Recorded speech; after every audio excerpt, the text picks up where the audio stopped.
Menkumham. Sudah lama kita tidak bertemu. Saya kalau lihat Pak Menkumham ini, saya teringat dengan kasus kami dulu, kasus pengambil alihan partai kami.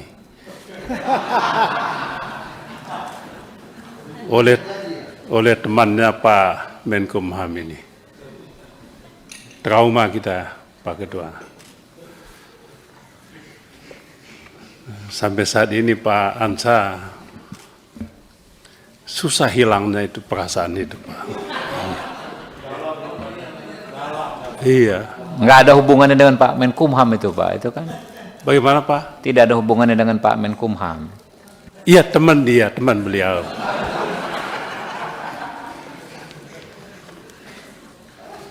Jadi sahabat beliau.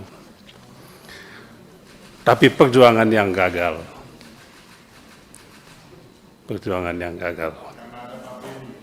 Ya, karena Pak Menteri Hukum dan HAM sedikit membela kita. Ya, memang sedikit, Pak. Sedikit. Ada itu tadi memang sedikit. Jadi terima kasih. Sedikit, nyaris itu.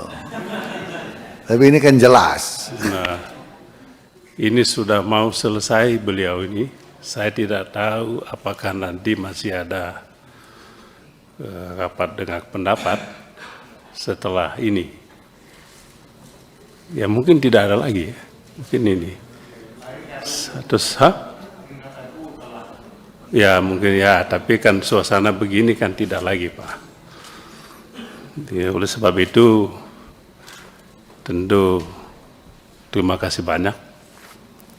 10 tahun, Pak ya. Menkumham yang paling berprestasi bisa memimpin sampai 10 tahun. Luar biasa. Ya, itu yang jadi masalah. 10 tahun, tapi pertanyaan berikutnya adalah apa yang nampak prestasi setelah 10 tahun itu. Selain yang saya ingat tadi, yang tadi saya sampaikan itu, hanya itu yang saya ingat. Selebihnya cerita-cerita lain. Yang pertama Pak Menkumham, Pak Pimpinan, soal anggaran 2025. Saya setuju sekali yang tadi disampaikan oleh teman terdahulu bahwa mungkin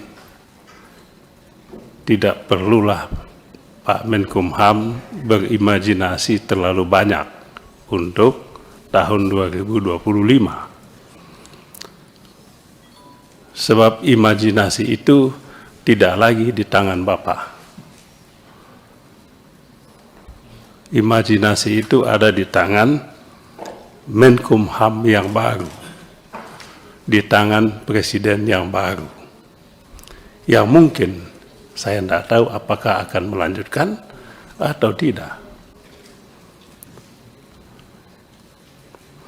Oleh sebab itu, anggaran yang kita setujui mungkin Pak Ketua yang standar saja. Apa yang dilakukan oleh Menkumham yang akan datang, kita serahkan kepada beliau untuk menyusun anggarannya, menyusun visinya, menyusun misi dan programnya. Kecuali kalau Pak Menkumham dititip untuk itu. Saya hanya takut tadi jangan-jangan Pak Menkumham ini lupa bahwa tahun ini adalah tahun terakhir. Sehingga sepertinya beliau, Pak Menkumham masih menjabat Menkumham untuk kabinet yang akan datang. Tapi siapa tahu Who knows? Siapa tahu. Kan begitu. Siapa tahu nanti Menkumham periode yang ketiga. Tidak ada yang tahu kan Pak. Tapi dari pola pengajuan tadi mengesankan seolah-olah Pak Menkumham ini sudah tahu bahwa Menkumham akan datang juga Bapak yang menjabatnya. Sebab kalau tidak tentu dia berhenti untuk yang lalu saja. Yang akan datang serahkan kepada Menkumham yang baru. Yang kedua, saya beberapa kali mengunjungi lapas dan rutan. Cerita tentang rutan, cerita dulu kita Pak ya. Pak Menkumham ini pernah juga di sini 10 tahun juga. Beliau selalu duduk di depan ini. Itu cerita dulu kita itu sama. Yaitu cerita tentang pungli di lapas dan di rutan. Pungli. Saya sempat bisik dulu kepada Pak Yasona Lauli ketika duduk bersama dengan beliau di sini. Pada waktu itu Menkumhamnya adalah Pak Andi Matalata. Saya bisik kepada beliau, kepada Pak Menkumham ini, Pak Yasona, kalau Bapak nanti jadi Menkumham, tertibkanlah lapas dan rutan ini. Jangan ada pungli. Tuhan Maha Baik, doa saya terkabulkan. Bapak jadi Menkumham 10 tahun. Tetapi selama Bapak 10 tahun itu bertumbuh subur pungli di lapas dan rutan itu. Saya tidak tahu apa masalahnya. Transaksi narkotika juga terjadi di lapas dan mungkin di rutan. Saya pernah menyampaikan di sini, menanyakan bagaimana bisa ini terjadi. Transaksi. Jadi memang praktek suap menyuap di rutan dan lapas itu sudah menjadi budaya yang saya tidak tahu apakah ke depannya bisa kita hentikan atau tidak. Ini pungli di rutan. Termasuk di kampung saya Pak Ketua, di Kupang, rutan kelas 2B, lapas itu praktek pungli ini. Yang agak aneh, sudah dilaporkan ke Kanwil Hukum dan HAM-nya, tapi juga sepertinya dianggap angin lalu. Maka saya teringat tadi Bapak Ansa bicara agak tajam soal mutasi, promosi, demosi. Di internal Kemenkumham itu tidak berlaku. Ada pejabat struktural yang bisa di setiap saat diberhentikan menjadi pejabat fungsional tanpa penjelasan. Begitu juga sebaliknya. Malah yang lebih jelek lagi, yang bermasalah malah dipromosikan ke jabatan-jabatan struktural. Lalu saya baca-baca yang Bapak tadi sampaikan ini, apa ini? Indah di atas kertas, sukses di atas kertas, tapi di lapangan sebetulnya tidak. Saya melihat baju putih yang Bapak, tapi Pak Menkumham saya senang tidak pakai baju putih. Yang lain-lain itu pakai baju putih. itu kan menunjukkan jiwa bapak ibu-ibu ini seputih baju yang bapak ibu pakai. Tapi nyatanya kosong, hitam jiwanya, putih baju. Membalut yang aneh-aneh tadi dengan baju putih. Jadi menyedihkan, Pak. Jadi praktek pungli, promosi, demosi, mutasi. Ada yang jadi PLT sekian lama tidak ada penjelasan. PLT bertahun-tahun malah dulu. Apa sebetulnya itu? Perlu juga Bapak kasih tahu kami, Pak Menkumham, kenapa ada PLT yang begitu lama? Sebab siapa tahu nanti Dr. Adis atau Dr. Abdurrahman menjadi Menkumham. Semoga tidak mengulangi yang Bapak alami itu. Atau Bapak Ansa jadi penasihat Menkumham atau jadi Menkumham. Jadi penting juga itu disampaikan. Jadi Pak Ansa mengingatkan menjelang, orang bilang ya lemdak, apa menjelang posisi ya injury time lah ya, banyaklah macam-macam. Saya yakin Pak Menkumham tidak tahu apa yang tadi disampaikan oleh Bapak Ansa. Saya yakin sekali Pak Menkumham tidak tahu. Atau mungkin tahu tapi udah sibuk-sibuk yang lain ya, pura-pura tidak tahu. Bisa jadi. Atau mungkin Pak Menkumham mengatakan, ya saya kan sudah mau berakhir, tinggal 2 bulan lagi ya. Apa yang kalian lakukan, saya tutup mata. Bisa juga. Kita tidak tahu. Tapi saya ingin tahu apakah yang disampaikan oleh Pak Ansa tadi betul atau tidak. Kalau itu betul, ini sebuah tamparan untuk Menkumham di saat Bapak mau turun dengan indah sebetulnya. Tapi dengan peristiwa ini bukan hanya memilukan, tetapi memalukan. Sayang Pak Menkumham. Pak Menkumham sudah punya prestasi 10 tahun. Hanya karena soal kecil ini rusak reputasi Bapak. Tapi saya tanya, betul nggak itu Pak? Jangan sebar hoaks, bahaya. Apalagi kalau fitnah. Pak Ansa. Karena ini disampaikan di depan umum ini Pak Menkumham, tolong jelaskan itu betul tidak ini. Dan saya minta Pak Ansa jangan tutup-tutup, buka siapa itu. Di sini jangan kita bikin teka-teki, susah kita nanti. Jadi itu yang soal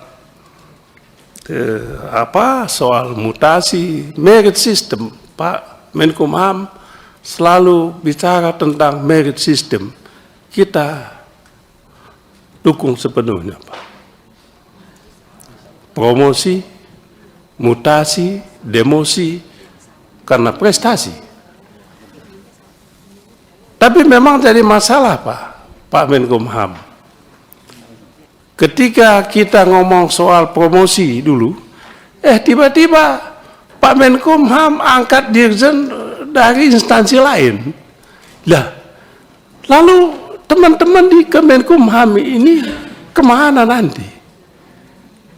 Tiba-tiba mohon maaf jenderal polisi lah, ya jaksa lah, tanpa mengurangi rasa hormat saya kepada saudara Jampidum. Menjadi pertanyaan, Pak, apa ini? Apa nggak ada yang baik tuh di dalam Ya, karena ada kan Kanwil, apa lagi ini sampai puncaknya. Tiba-tiba diambil dari tempat lain masuk ke dalam. Yang sebetulnya juga perlu dievaluasi Pak Menkumham. Ada lagi yang dulu saya nggak tahu apa, ada pengusaha yang tiba-tiba jadi dirjen imigrasi, ada nggak itu? Oh, podo nggak ngerti. Tiba-tiba jadi dirjen imigrasi. Urusannya besi tua. Apa Krakatau Steel ya? Ya kan? Yang dulu korupsinya nggak ketulungan. Tiba-tiba jadi dirjen imigrasi, lalu orang nanya, loh apa ya ini? Pak Menteri. Ini sedikit yang saya buka dari sekian banyak masalah. Kemudian di imigrasi di Soekarno-Hatta itu ada, karena di sana Pak ada bagus autogate atau autogate itu bagus itu, tidak bikin orang ngantri. Tapi kadangkala saya kadangkala berhenti di situ Pak Menkumham. Oh apa begini toh? Terutama yang berkaitan dengan orang asing, sistem autogate itu. Jadi enak saja masuk Pak. Lah, bagaimana soal keamanan? Kita nggak tahu apa yang dia bawa. Siapa orang ini? Gampang sekali buka, masuk. Wah, enak sekali. Padahal kalau kita ke negara Eropa atau Amerika lah ya. Saya sih baru sekali lah saya ke Amerika ini ya. Saya nggak tahu teman-teman yang bolak-balik ke sana apakah masih. Ya, dulu di sana saja autogate tetap diperiksa dokumen. Lihat, lama lagi. Nah, kalau kita Pak Menkumham enak sekali orang asingnya. Kayak di jalan tol itu, pintu tol ini luar dia. Kita nggak cek lagi.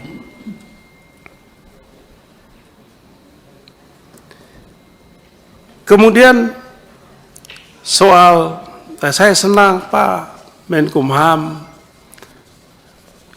menceritakan soal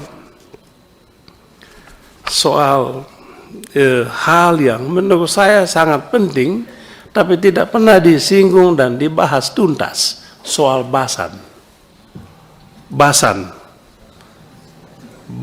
apa? Barang sitaan dan barang jaminan, rubasan. Ya? Rubasan, Pak. Ya basan tuh. Rubasannya rumahnya. Basannya barangnya kan gitu Pak. Rubasan itu rumah tempat menyimpan barang rampasan, barang sitaan, kan begitu dia. Apa laporkan di sini? Tapi mohon maaf Pak Menkumham, kita ingin tahu sebetulnya apa saja itu. Di sini disebut, tapi ya misalnya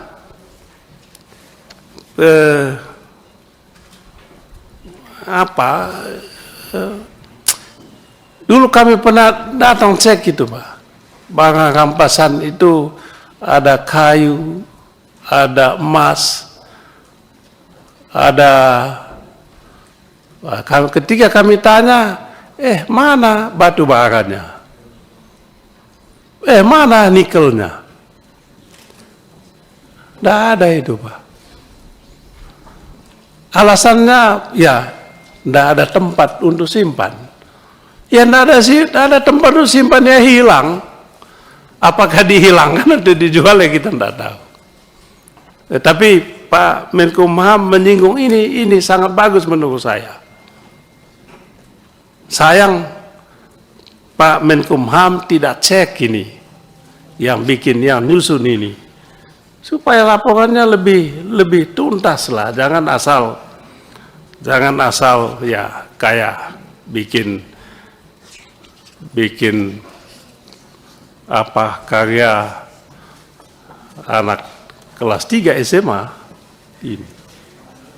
Coba Pak Menkumham tanya berapa barangnya apa saja, dan berapa nilainya, taruhnya di mana, akan lebih bagus bentuk akuntabilitas Pak Menkumham terhadap barang rampasan dan barang sitaan ini. Nah, di sini sudah ditulis.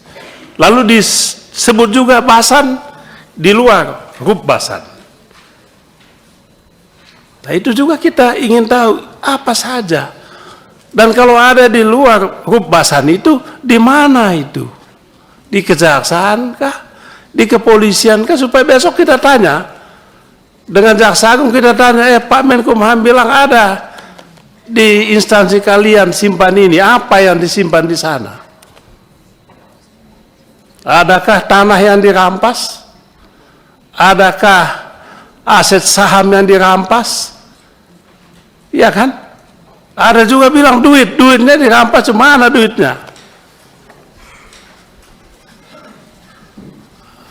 Kalau bisa Pak Ketua, mumpung belum berakhir ini, kalau bisa kita cek langsung, masih ada nggak apa yang ditulis di sini? Sebab saya takut hanya ada di dalam tulisan. Kalau Pak Menteri mau, kasih kami waktu untuk cek, untuk bentuk pertanggungjawaban Bapak terhadap apa yang ditulis dan dilaporkan oleh anak buah Bapak ini. Betul enggak ada ini? Kita cek. Saya sendiri punya data tentang basan ini.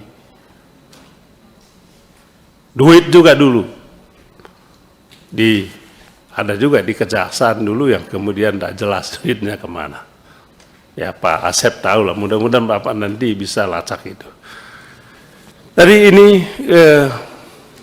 masalah kita, meskipun hanya sedikit yang saya sampaikan dari sekian banyak masalah. Itu saja yang ingin saya sampaikan Pak Ketua. Soal anggaran tadi, ya kalau bisa, kalau mau benar kita ya Pak Ketua, ya jangan setuju dulu anggarannya ini. Kita bongkar dulu ini. Kasih waktu kita. Berani nggak kita dulu, akan gitu aja. Kalau enggak ya udah. Kalau kasihan Pak Menkumham juga ya udah, kita setuju saja. Sekian dan terima kasih. Berikut Pak Jeki Uli, Om Jeki, silakan.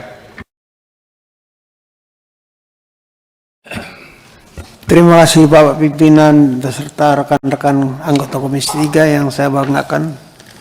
Bapak Menkumham beserta jajaran yang saya hormati. Assalamualaikum warahmatullahi wabarakatuh. Salam sejahtera bagi kita semua. Pada sore hari ini ada dua pembahasan, masalah anggaran dan pengawasan. Kalau masalah anggaran dari penjelasan tadi yang kami lihat sudah cukup banyak. Memang saya tidak melihat adanya permintaan penambahan anggaran secara khusus tadi dibahas. Mungkin apakah ini sengaja demikian atau memang sudah cukup atau memang perlu dibahas lagi untuk penambahan memakan waktu yang agak lama. Yang saya agak tertarik mengenai masalah pengawasan. Seperti yang sudah disampaikan oleh rekan-rekan saya dari DPR, terutama adalah masalah pengawasan di dirjen-dirjen yang ada di bawah Kemenkumham. Yang agak menarik perhatian bagi saya adalah masalah di keimigrasian. Saya melihat bahwa kebijaksanaan pemerintah, kebijaksanaan negara yang ingin mempermudah dan tidak mempersulit, bahkan membuat lancar lah kalau orang asing mau ke Indonesia, kadang-kadang dimanfaatkan dalam bentuk lain. Di antaranya seperti terjadi di Bali, mungkin Pak Wayan telah ada di sini, dan tempat larinya orang-orang tertentu di Indonesia pada saat ini. Kenapa saya mengatakan demikian? Seperti kita baca di koran, adanya gembong besar dari Thailand yang baru saja ditangkap.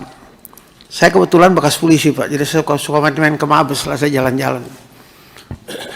Bahkan ada gembong penjahat terkenal dari negara Eropa Timur tertentu yang baru saya diantarkan oleh polisi kembali ke negaranya. Diminta atensi khusus dari negara kepada negara G2G. Artinya Indonesia termasuk tujuan daripada gembong-gembong tertentu untuk bersembunyi, Pak. Kalau sudah antara G2G artinya pemerintah yang minta dengan resmi pada pemerintah Indonesia. Pasti Bapak tahu itu. Nah, mohon dalam kebijaksanaan mengenai keimigrasian. Ini memang kadang-kadang ini menjadikan suatu hal yang berbenturan antara kepentingan kemauan daripada kita dan mereka-mereka yang masuk ke sini dengan kemauan yang berbeda dengan apa yang dimau pemerintah. Mohon agak lebih diperketatlah masalah ini. Lebih diperketat sehingga hilang kesan bahwa lama-lama Indonesia menjadi surga bagi kriminal kemudian hari. Saya sudah lihat dari 2 kasus yang ada selama ini, memang kalau yang seperti saya bilang tadi, dari negara Eropa Timur itu tidak diekspos dalam koran. Tapi yang saya tahu begitu pembicaraan di polisi. Saya tidak tahu apa sampai Bapak pasti tahu persoalan imigrasi dan sebagainya. Tetapi kalau yang dari Thailand dihembuskan besar sekali. Tapi seperti itu tidak dihembuskan. Mudah-mudahan kebijaksanaan dalam bidang pengawasan terhadap orang asing lebih diperketat lagi, Pak. Kemudian kedua mengenai masalah lapas, Pak. Memang saya mempunyai daerah untuk saya sebagai utusan daerah di daerah pemilihan saya, terutama di NTT. Mengenai pembangunan tadi yang disampaikan oleh Bapak Menteri, ada anggarannya untuk pembangunan lapas dan sebagainya. Memang seperti yang saya rasakan di daerah, tidak seperti yang disampaikan di sini atau tidak seperti yang apa dirasakan, Pak. Kadang-kadang memang dikatakan ada pembangunan, tapi tidak berubah sama sekali kita waktu ke sana daripada yang kita datang sebelumnya yang dikatakan sudah dibangun, tidak seperti itu. Mudah-mudahan itu adalah memakan waktu, mungkin waktunya belum sampai waktu itu. Tapi saya minta untuk diperhatikan karena ini merupakan anggaran berjalan, Pak. Jadi kita bisa tahu sekali kalau apa yang dipakai atau tidak.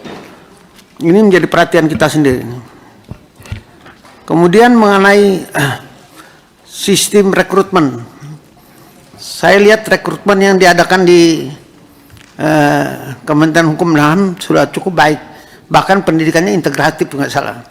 Ada imigrasi, ada pemasyarakatan, kemudian ada pendidikan lain lagi. Itu adalah suatu hal yang baik sekali.